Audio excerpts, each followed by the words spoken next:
Pelo menos 250 pessoas foram presas, incluindo estudantes e professores, durante manifestações pró-Palestina em universidades nos Estados Unidos. Só na Universidade do Sul da Califórnia, 93 pessoas foram detidas. Autoridades dizem que a faculdade é um campus privado e o ato político foi considerado uma invasão. O primeiro-ministro de Israel, Benjamin Netanyahu, pediu o fim das manifestações que denunciam a situação na faixa de Gaza. O premier chamou os atos de antissemitas e disse que a resposta dos reitores até então é vergonhosa. Vamos ao debate. Caio, há um exagero da polícia? Provavelmente não. Olá, Leandro. Olá, doutor José Eduardo. Saudações à nossa audiência. Vamos lembrar que existe uma questão aí de segurança nacional. Uma parte desses manifestantes costuma bradar o grito de guerra de Death to America, né? Ou seja, morte à América. E, de certa forma, legitimar a violência e a violência extrema, né, no caso o terrorismo, como um método válido, né, de prática da política. Então, existe uma grande preocupação, né, dos governos, das democracias ocidentais, com a radicalização da juventude, o que, na verdade, é muito próprio da idade, né?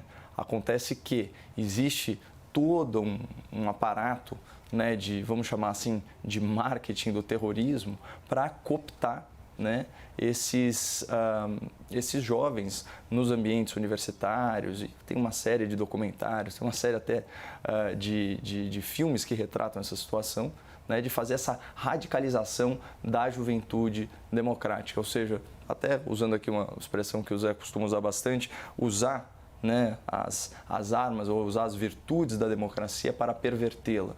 Então, você usa a sua liberdade de expressão, você usa o amplo acesso à tecnologia e à informação para você ir inculcando na cabeça da pessoa, doutrinando ela a ponto de converter aí uma série de jovens para o radicalismo político. Vamos lembrar que os Estados Unidos da América eles têm uma cultura já bem consolidada no sentido do free speech, né, da liberdade de expressão, inclusive muito mais abrangente aqui do que no Brasil.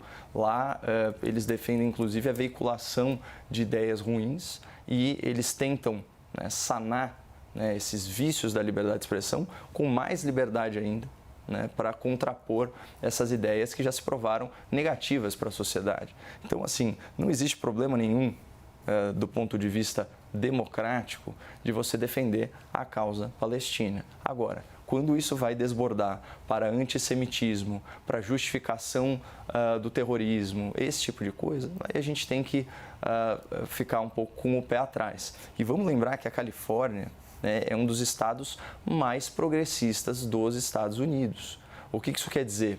Que existe já uma certa simpatia com causas, né, pode parecer paradoxal, né, do anti-americanismo. Né? Você jamais teria uma situação dessa em estados mais conservadores. Então, se a polícia desse estado agiu, e certamente a gente não domina, né, todas as informações de segurança nacional, enfim, de inteligência, se a polícia agiu, é porque a coisa lá estava se radicalizando e vertendo para um problema mesmo de violência, seja violência imediata no campus ou ameaça de violência pela radicalização desses jovens militantes, né, que, sinceramente, até pela idade, são muito impressionáveis e a gente sabe qual o modus operandi, né, de quem usa a violência política como método.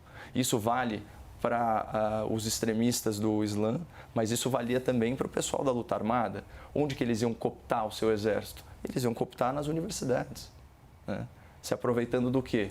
Do momento, né, da emancipação, né, dessa passagem da adolescência para a jovem vida adulta, na qual você busca a sua identidade, na qual você quer se individualizar, que você quer ter um senso de pertencimento, participar aí da sua tribo, enfim. É um fenômeno psicológico complexo, mas o que nós vemos é que existe muita radicalização e ela costuma acontecer aí no final da adolescência, né, os americanos chamariam de late teens, até o começo da juventude. Então, é uma questão delicadíssima, né? Eu acho que aqui não é nem o caso de politizar, né? A gente já debateu aí em larga extensão a questão do conflito no Oriente Médio. Aqui eu acho que é um outro tipo de fenômeno que está no cerne da discussão hoje, que é como combater a radicalização da nossa juventude. Nesse caso, vale para o extremismo, né, o extremismo terrorista, mas também poderia ser para pautas antidemocráticas, pautas neonazistas, neofascistas e por aí vai. Zé, existe um exagero por parte da polícia? Olá, Leandro. Olá, Caio. Vamos ver os fatos como eles são. Era uma manifestação pró-Palestina, pacífico, de estudantes numa universidade privada. A universidade privada não quis que pudesse fazer essa manifestação lá e, por isso, ela foi reprimida. Ninguém estava invadindo a Praça dos Três Poderes, ninguém estava defendendo a abolição do Estado de Direito nos Estados Unidos da América, ninguém estava defendendo que as ordens da Suprema Corte dos Estados Unidos da América não fossem cumpridas, ninguém estava pedindo intervenção militar. Não. Estavam fazendo uma manifestação pró-Palestina, uma manifestação pacífica que foi reprimida. Será que as pessoas não podem fazer, no país em que prima a liberdade de expressão, uma manifestação pró-Palestina? Ah, mas a universidade era privada. Bom, mas as universidades não são caracterizadas pela pluralidade de ideias? Não são caracterizadas por uma autonomia que se deve respeitar? Ou será que há certos temas que são proibidos na liberdade de expressão para alguns? E eu não estou falando de temas que são crime. Eu não estou falando de temas que são fake news. Eu não estou falando em temas que levam à subversão do Estado de Direito. Eu estou falando em manifestação pró-Palestina, sem nenhum indicador de que defendiam terrorismo, absolutamente nada. Eu até espantei até agora, viu, Leandro, mas eu acho que vai haver, não é? Que o senhor Elon Musk não tenha se pronunciado. Ele não é um grande defensor da liberdade de expressão? E aquela comissão do Congresso Nacional dos Estados Unidos da América, que fez aquele relatório, não vai falar nada. Não são eles que defendem a liberdade de expressão acima de tudo? Como disse o Caio, a liberdade de expressão dos Estados Unidos, ela tem, inclusive, juridicamente, uma tutela maior do que aquela que acontece no Brasil. Mas uma manifestação no Brasil pró-Palestina não haveria de ser reprimido mesmo numa universidade privada. Seria um escândalo. Agora, claro, se fossem, abre aspas, patriotas, que estivessem invadindo a Praça dos Três Poderes, que estivessem quebrando tudo, se estivessem lá propondo a prática de crimes, Forças Armadas dos Estados Unidos da América, vamos derrubar, vamos impedir o governo Biden de governar, aí eu poderia ter uma situação de ofensa à democracia. E mesmo assim, nos Estados Unidos da América se admitiria pela sua tradição. Não é? Coisa que em países como a Alemanha e outros não se admitem, se fosse defendido o fascismo, o nazismo, coisas do tal. Mas eu não vou entrar nessa discussão. Agora, não se pode fazer manifestação pacífica pró-Palestina.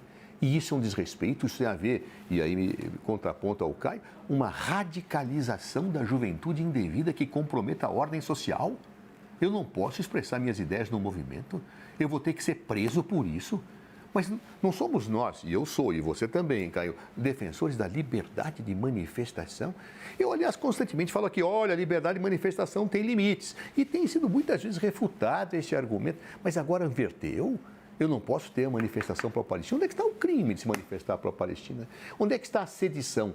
Onde é que está o terrorismo de eu defender um movimento pró-Palestina? Eu não consigo entender como também seria legítima uma manifestação pró-Estado de Israel, não vejo problema nenhum. Ou seja, quer dizer que liberdade de expressão ela é limitada àquilo que eu gosto, àquilo que eu quero, àquilo que eu desejo?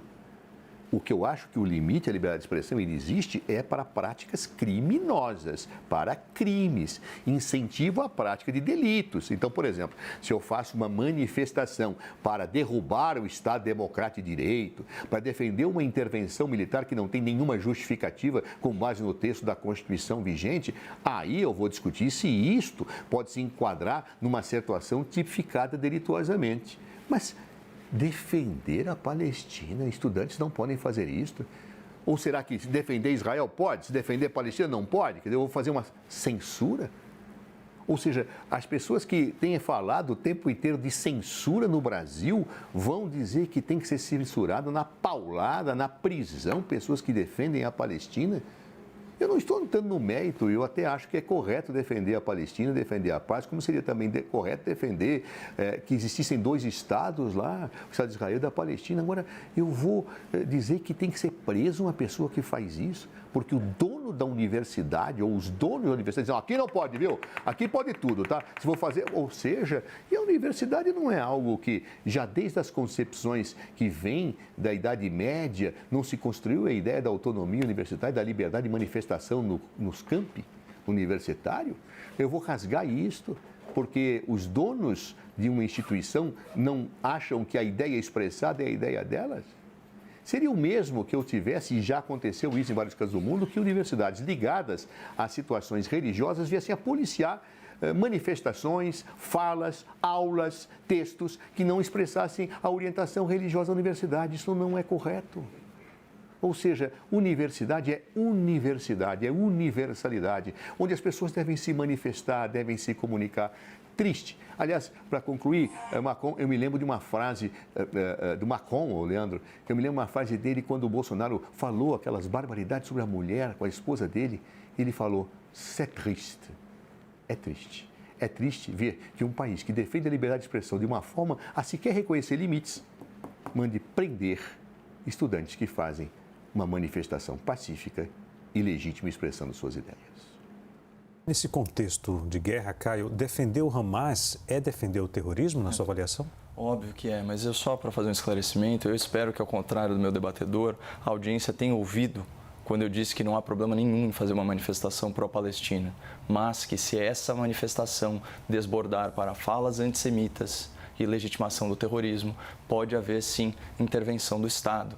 Pô, pelo amor de Deus, esse é o cerne do meu argumento. Eu peço que, na hora da contra-argumentação, ela seja feita com base no que eu falei, não com base no que eu não falei. Muito triste usar a liberdade de expressão para defender o Hamas, simplesmente pelo fato que o Hamas é uma organização genocida, terrorista, antissemita e ditatorial. O Hamas, para quem não sabe, impôs desde 2006, por meio de uma perseguição sanguinária aos seus opositores, que envolve torturas, assassinatos, uma ditadura na faixa de Gaza. Não existe autodeterminação do povo palestino em Gaza. Não. Existe uma ditadura que montou, inclusive, 6 campos de treinamento terrorista, de acordo com a apuração da CNN Internacional, e cujo, olha, vamos lá de novo a ele, o estatuto diz o seguinte, eu vou ficar lendo esse negócio até entrar na cabeça das pessoas. Israel existirá e continuará existindo até que o Islã o faça desaparecer. Isso aqui é apologia do genocídio. Nossa luta contra os judeus é muito longa e muito séria e exige esforços sinceros, até que o inimigo seja derrotado. O profeta disse, a hora do julgamento não chegará, até que os muçulmanos combatam os judeus e terminem por matá-los. E mesmo que os judeus se abriguem, cada árvore, cada pedra gritará, ó servos de Alá, há um judeu por trás de mim, venha e mate-o. É sério isso? A gente vai defender liberdade de expressão para defender essa porcaria aqui? Vocês acham que isso aqui é um documento democrático? Você acha que isso está contemplado nos limites da liberdade de expressão, em nome da democracia? A gente vai deixar, né, uma organização radicalizada que, há menos de um ano, ordenou o estupro e o massacre da população civil, incluindo bebês, incluindo idosos. Você sabe, Zé, que recentemente eu estava num evento e um cara veio e ele me deu um abraço. Ele falou, olha, Caio, eu sei que você é cristão e tal, eu sou judeu, queria agradecer os seus comentários, gentilmente, né, conversando, só que era mais que isso. Ele era irmão de um sobrevivente desse massacre. Então, vir aqui, ouvir que você pode usar a liberdade de expressão para defender o que foi feito lá, para endossar isso politicamente, em nome de uma causa, para mim, juro, desborda para a loucura. E eu peço desculpas por me exceder, emocionalmente, obviamente, né? Eu espero estar debatendo com respeito. Então, sim, defender o Hamas é defender o terrorismo. É óbvio que é. É uma organização terrorista, segundo todas as democracias do Conselho de Segurança da ONU, inclusive a França, citada pelo Zé Eduardo. Até a Suíça, com seu histórico de neutralidade, classifica o Hamas como organização terrorista. Quem não classifica?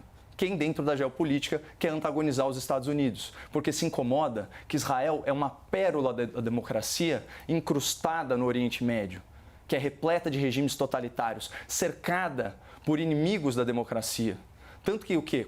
6 nações árabes só reconhecem o direito de existir de Israel.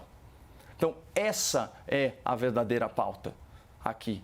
Não tem problema fazer uma manifestação. Eu sou a favor da solução de 2 estados. Sabe quem mais é? O próprio Estado de Israel, em 5 ocasiões diferentes. Em 1936, em 1948, se não me engano, em 1973, em 2000 e 2008. Já foi oferecido aos palestinos. Já foi oferecido a totalidade do território. A totalidade do território. Só que não. Porque os grupos radicais que controlam esses territórios querem o extermínio de Israel, né? E assim, sim, eu sou um militante pela liberdade de expressão, mas eu não quero que a liberdade de expressão seja utilizada para defender ideais nazistas, seja utilizada para defender, por exemplo, né, a fome e o genocídio perpetrados pelo socialismo comunista na União Soviética e na China, e também esse tipo de radicalismo. Então, a causa palestina, ela não pode se confundir com o endosso aos terroristas do Hamas. E por isso que não há de que se estabelecer uma falsa equivalência moral entre as partes nesse conflito. Existe vítima e existe agressor. E isso é muito claro. Zé, sua opinião? Uma observação na pergunta que você tinha feito, Leandro. O ato não era pró-Hamas. É pró-Palestina. Há uma diferença substantiva, né? Uhum. Nem todo mundo que defende a Palestina defende o Hamas. E aí, o Caio me pergunta, eu costumo ser muito honesto nas minhas colocações, e o que o Caio havia colocado é que tem que haver a repressão quando se desborda para uma situação terrorismo, ideologia ao terrorismo, etc. Não há nenhum indicador que isso tenha acontecido nesse ato, Caio. Nenhum. Absolutamente nenhum. Eu estou lendo aqui a matéria da CNN, eu acho que a CNN não mentiu. O que a CNN está dizendo é que a polícia de Los Angeles afirmou que o grupo violou as regras do campus, que é privado. Ninguém está falando que fez ódio ao terrorismo, nada disso, nem ao Hamas. Por favor, vamos olhar a matéria que nos serve de base ao debate. Ou seja, ninguém defendeu o terrorismo nem nada. Por isso que eu fiz a observação em cima da tua fala. Embora você tenha dito que a liberdade de expressão não pode ser um incentivo ao terrorismo, e aí eu concordo, neste caso não aconteceu. Segundo as matérias que estão todas dadas pela imprensa, inclusive da própria CNN, que merece a minha melhor boa-fé em relação à natureza jornalística. Logo, confundir Palestina com Hamas é algo que eu acho bastante problemático. Não é? Serve para uma distorção daquilo que está se debatendo. O que eu estou debatendo? E este é o debate. Se era possível, nos Estados Unidos da América, estudantes numa universidade privada fazerem um ato pró-Palestina, onde não há registro que defenderam terrorismo, não há registro que defenderam nenhum tipo de algo que pudesse ser qualificado como crime. E foram reprimidos. E reprimidos por quê? Porque a polícia falou que eles estavam engendrando uma terrorista? Não, porque era privado e o dono da universidade proibiu. Eu acho que essa é a questão. Então, não dá para eu trabalhar essa questão com, primeiro, dados que são inferências não postas nos fatos documentados pela imprensa. Segundo, não dá para confundir Palestina com Hamas. Eu, por exemplo, acho que uma coisa é eu defender o que o Hamas fez em Israel. Eu não defendo, eu acho um horror. Mas outra coisa é dizer que eu me solidarizo com a Palestina, com os ataques que são feitos e atingindo a população civil. E os estudantes têm todo o direito de fazer isso, meu Deus do céu, mesmo que eu discordasse. Como também a comunidade judaica tem todo o direito de defender efetivamente a afirmação do Estado de Israel. Ora, eu vou proibir isto? Eu vou confundir situações inconfundíveis? Eu não posso fazer isto, claro. Pelo bem da verdade, pelo bem da história, né? Vamos olhar, houve uma transgressão clara ao princípio da liberdade de manifestação nos Estados Unidos a se confirmar os fatos que todos estão dando. Ninguém falou de terrorismo, ninguém falou de Hamas. Está se falando de ato pró-Palestina. E qual foi a causa, Leandro? A causa foi que era uma entidade privada e a universidade proibiu. Está correto isso? Não, não está errado. É difícil assumir que está errado. É difícil dizer que a liberdade de expressão parece que tem 2 pesos e 2 medidas de acordo com a variante ideológica que está por trás dela. Pelo menos assim parece nos Estados Unidos. Eu acho que liberdade de expressão tem limites, mas esta manifestação diante desses fatos, e repito, não se confunde Palestina com os atos do Hamas, não há indicadores que houve terrorismo lá, isso está dentro do campo da liberdade de expressão que eu defendo, mesmo quando é contra as coisas que eu penso. Não é o caso.